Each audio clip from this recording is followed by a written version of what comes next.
De nos jours, les enfants observent le monde sans filtre ni retenue, captant tout avec une curiosité innocente et implacable. Parents, asseyez-vous confortablement, prenez une grande respiration et écoutez bien.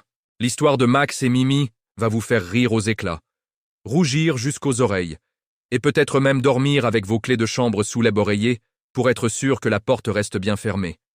Dans une petite maison aux tôles rouillées et aux fenêtres qui grinçaient à chaque brise, vivait Max. Un garçon de 9 ans aux yeux perçants, toujours prêt à poser la question qui tue. Sa petite sœur Mimi, 6 ans, le suivait comme son ombre et copiait tout ce qu'il faisait, avec l'enthousiasme d'une mini-spy en herbe. Un matin ensoleillé, tante Rose pliait le linge dans la chambre conjugale quand Max entra, les mains croisées derrière le dos, l'air solennel d'un petit juge sur le point de rendre un verdict. « Tanti, pourquoi toi et papa faites-vous des bruits bizarres la nuit dans votre chambre ?»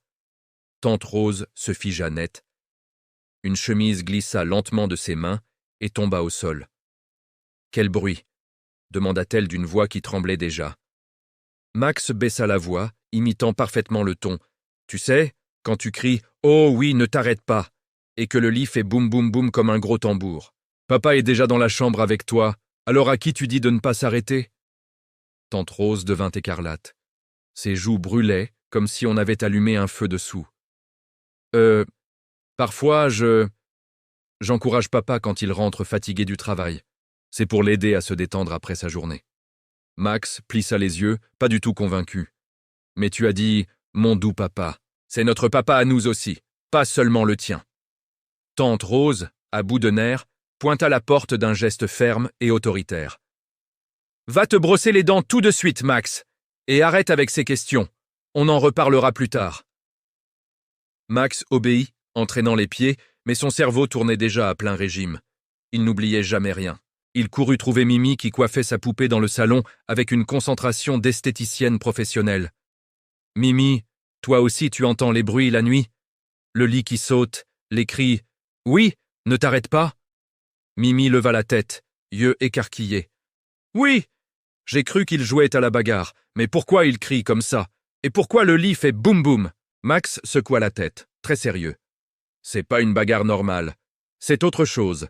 Je vais demander à mes amis à l'école. Ils savent peut-être. » À la récréation, sous le grand manguier de la cour, Max réunit 3 copains comme une équipe de détectives en herbe. « Dites, vos parents font-ils du bruit la nuit ? Genre secouer le lit et crier « Oui papa, ne t'arrête pas !» Les garçons éclatèrent de rire. Alain murmura, hilar. « C'est quand ils font des bébés, ô idiot. Tout le monde sait ça. » Un autre ajouta « Demain soir, regarde derrière le rideau. Observe bien. Tu verras tout. » Max fit le fier, même s'il sentait ses joues chauffer. « D'accord, demain soir, je vérifie. » Pendant ce temps, à la maison, tante Rose et papa tinrent une réunion d'urgence dans la cuisine, chuchotant comme des espions pris en flagrant délit. « Ce garçon pose trop de questions, » soupira papa. « Il a téléchargé l'information plus vite que la 5G. On est dans le pétrin. Il faut baisser le volume. Fermer la porte à clé. Ou leur donner une chambre à Luke à l'autre bout avant que on devienne viraux sur TikTok pour les mauvaises raisons. » Tante Rose hocha la tête, paniquée. « S'il entend encore une fois, on est fichu. » Mais le destin en décida autrement. Ce soir-là, à 22h précises, Max se posta derrière le rideau. Silence total, lumière éteinte tôt, porte fermée, juste un ronflement paisible. Déçu, il retourna au lit et murmura à Mimi « Peut-être que les prières du pasteur marchent enfin. » Max n'était pas du genre à lâcher une énigme. Le soir même, après le dîner, il chuchota à Mimi dans leur petite chambre partagée « Demain, on vérifie tout. Derrière le rideau, comme les garçons ont dit. On va découvrir ce que c'est vraiment. » Mimi hocha la tête, excitée et un peu effrayée. « Et si c'est un monstre ?» Max leva les yeux au ciel. « Pas un monstre, c'est papa et tanti, mais ils font un truc secret d'adulte. On va voir. » Pendant ce temps, dans la cuisine, tante Rose et papa tinrent une réunion d'urgence, chuchotant comme des espions pris en flagrant délit. « Ce garçon pose trop de questions, » soupira papa en se passant la main sur le visage. « Il a téléchargé l'information plus vite que la 5G. Il imite même ta voix. »« Oh oui, ne t'arrête pas. Il va finir par réveiller tout le quartier. » Tante Rose, les joues encore roses du souvenir, hocha la tête, paniqué. Il faut baisser le volume, fermer la porte à clé, à double tour. Sinon, la prochaine fois, il va filmer avec le vieux téléphone de Mimi et on sera sur YouTube avant le petit déjeuner. Papa réfléchit. Et si on leur donnait la chambre du fond? Plus loin, moins de bruit. On pourrait dire que c'est pour leur intimité de grand. Tante Rose approuva. Oui, et on baisse la lumière aussi. Pas de veilleuse, silence total après 21 heures. Mais le destin en décida autrement. Ce soir-là, à 22 heures précises, Max se posta derrière le rideau usé de la chambre parentale. Il attendit, cœur battant. Silence. Lumière éteinte tôt. Porte fermée. Juste un ronflement paisible de papa. Max soupira, déçu, et retourna au lit. Il murmura à Mimi qui feignait de dormir. Peut-être que les prières du pasteur John marchent enfin. Mais la curiosité de Max ne s'éteignait pas si facilement. Il passa la journée du lendemain à observer ses parents. Papa rentrait du travail, elle, air fatigué mais souriant. Tanti préparait le dîner en chantonnant. Tout semblait normal, trop normal. Max sentait que quelque chose se tramait. Le samedi soir arriva. La maison était enveloppée d'un calme trompeur. Grillons dehors, étoiles timides. Max ne dormit pas. À 22h13 précise, les bruits reprirent. Un rire doux étouffé, puis « Oh oui, papa, ne t'arrête pas !» Suivi du grincement régulier du lit, boum boum boum, plus discret que d'habitude, mais toujours audible. Max se leva sans un bruit, glissa comme un ninja derrière le rideau. Il regarda par un petit trou. Ce qu'il vit le laissa bouche bée. Papa et Tanti, enlacés dans une danse intime, mouvements tendres et rythmés, murmures complices, rires chuchotés. Pas de violence, pas de dispute, juste de l'amour adulte, intense, privé et visiblement joyeux. Les corps bougeaient ensemble avec une harmonie qu'il n'avait jamais vue ailleurs. Max sentit son cœur s'accélérer sans comprendre pourquoi. Il recula doucement, fila réveiller Mimi, qui dormait à moitié. « Mimi, réveille-toi ! Il danse, mais en criant doucement. » Le lit saute comme une chèvre heureuse. Mimi s'assit d'un bond, yeux écarquillés dans la pénombre. « Waouh, c'est beau ou c'est bizarre ?»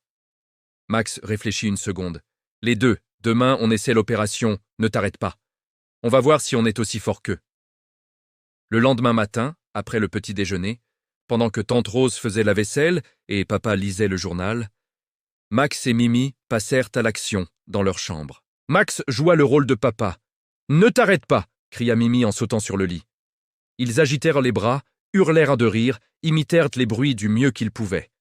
Soudain, catastrophe. Le seau d'eau posé sur la table de nuit bascula. L'eau se répandit partout, trempant le matelas, le tapis, leurs vêtements. « On est vraiment nuls à ce sport !» s'exclama Mimi en éclatant de rire, les cheveux collés au visage. Tante Rose entra en trombe, alertée par le bruit.